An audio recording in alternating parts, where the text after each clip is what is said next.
Hello बच्चों, तो आप प्रश्न को देखते हैं। 4 सेंटीमीटर त्रिज्या की लोहे की एक गेंद को पिघलाकर 2 सेंटीमीटर त्रिज्या के कितने छोटे गोले बनाए जा सकते हैं, ये हमें ज्ञात करना है।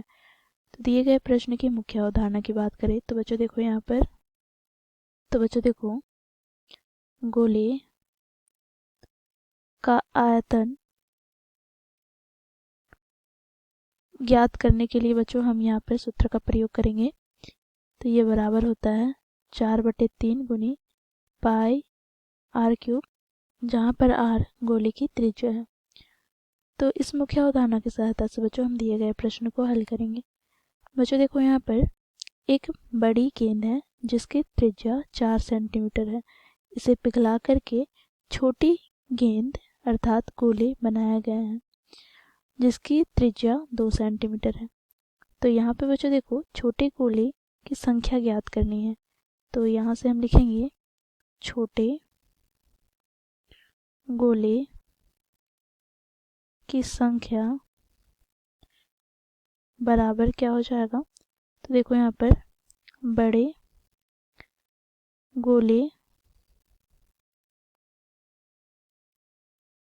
का आयतन बटे में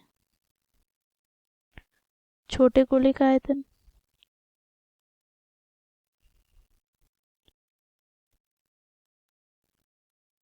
तो बच्चों देखो बड़े गोले का आयतन का सूत्र क्या हो जाएगा। तो यहाँ पर हम लोगों ने मुख्य अवधारणा में देखा 4/3 गुनी पाई कैपिटल आर की घात 3 बटे में बच्चों देखो यहाँ पर छोटे गोले का आयतन का सूत्र 4/3 गुनी पाई स्मॉल आर की घात 3। बच्चों यहाँ से देखो 4/3 से 4/3 कट जाएगा, पाई से पाई कट जाएगा। तो यहाँ से हमें प्राप्त हो जाएगा क्या, तो कैपिटल आर की घात 3 बटे में स्मॉल आर की घात 3।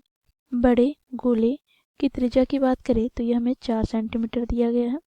तो यहाँ से बच्चों देखो 4 की घात क्या हो जाएगा 3 बटे में बच्चों देखो छोटे गोले की त्रिज्या हमें 2 सेंटीमीटर दिया गया है। तो यहाँ से हम लिखेंगे 2 की घात 3। बच्चों इसे हम आगे सरल करते हैं तो यहाँ से हमें प्राप्त हो जाएगा देखो 4 की घात 3 है अर्थात 4 को 3 बार गुना किया गया बटे में बच्चों देखो यहाँ पर 2 की घात 3 है अर्थात 2 को 3 बार गुना किया गया। बच्चों यहाँ से देखो जो ऊपर कट रहा है उसे हम काट लेते हैं। तो 2 से हम काटेंगे तो 2 दूनी 4, 2 से 2 कट जाएगा, 2 दूनी 4। तो यहाँ से हमें प्राप्त क्या हो गया, तो 8। अर्थात यहाँ से हम कह सकते हैं अतः छोटे गोले की संख्या बराबर 8। तो इस प्रकार बच्चों दिए गए प्रश्न को मुख्य अवधारणा की सहायता से हम लोगों ने हल किया। आशा करती हूँ आप लोगों को यह प्रश्न समझ में आया होगा। धन्यवाद।